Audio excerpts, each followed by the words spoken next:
जय श्री श्याम। बहू कहाँ मर गई? अंदर से आवाज़, जिंदा हूँ माँ जी। तो फिर मेरी चाय क्यों अभी तक नहीं आई? कब से पूजा करके बैठी हूँ, ला रही हूँ माँ जी। बहू चाय के साथ भजिया भी ले आई। सास ने कहा, तेल को खिलाकर क्या मारोगी? बहू ने कहा, ठीक है माँ, लीजिए ले जाती हूँ। सास ने कहा, रहने दे, अब बना दिया है तो खा लेती हूँ। सास ने भजिया उठाई और कहा, कितनी गंदी भजिया बनाई है तुमने बहू। माँ जी, मुझे कपड़े धोने हैं, मैं जाती हूँ। बहू दरवाजे के पास छिपकर खड़ी हो गई। सास भजिया पर टूट पड़ी और पूरी भजिया खत्म कर दी। बहू मुस्कुराई और काम पर लग गई। दोपहर के खाने का वक्त हुआ। सास ने फिर आवाज़ लगाई, कुछ खाने को मिलेगा? बहू ने आवाज़ नहीं दी। सास फिर चिल्लाई, भूखे मारोगी क्या? बहू आई, सामने खिचड़ी रख दी। सास गुस्से से, यह क्या है?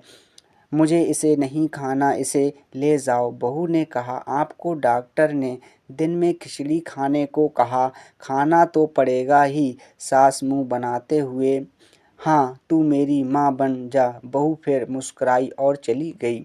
आज इनके घर पूजा थी। बहू सुबह 4 बजे से उठ गई।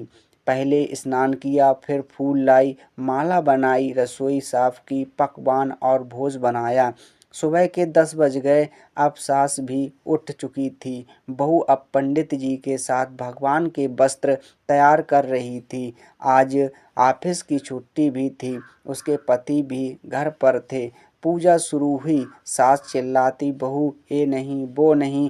बहू दौड़ी दौड़ी आती और सब करती। अब दोपहर के 3 बज गए थे। आरती की तैयारी चल रही थी। पंडित जी ने सबको आरती के लिए बुलाया और सबके हाथों में थाली दी। जैसे ही बहू ने थाली पकड़ी, थाली हाथों से गिर पड़ी। शायद भोज बनाते हुए बहू के हाथों में तेल लगा था, जिसे वो पोंछना भूल गई थी। सारे लोग तरह तरह की बातें करने लगे। कैसी बहू है, कुछ नहीं आता, एक काम भी ठीक से नहीं कर सकती, ना जाने कैसी बहू उठा लाए।